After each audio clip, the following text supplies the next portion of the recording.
Welcome to another math class.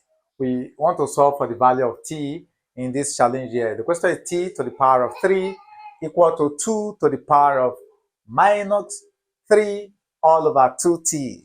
So the value of t here, so let's take our solution. All right, this is pretty easy. So we have our t to the 3 equal to our 2 to the minus 3 all over 2t here.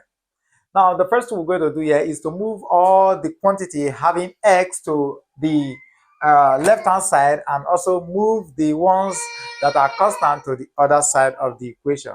So in doing this, this is going to give us our t raised to the power of 3 all raised to, so we're going to multiply the power here by our t all over 3.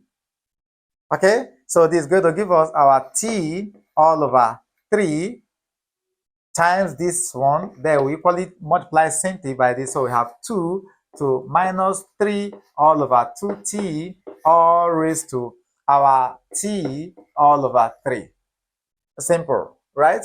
So we're going to apply a law which says that your when you have your a to the m times your n, it says this is equals to your a to the m, or in bracket raised to n. Okay, so if we multiply this and this will leave. So we're now left with t to the t is equal to, we come to this other side, this we go with this, and this we go with this. So we are now left with our 2 to the power of minus 1 all over 2. Easy. So from here, what we do here, we just have to separate this sign, which is minus 1, from this expression.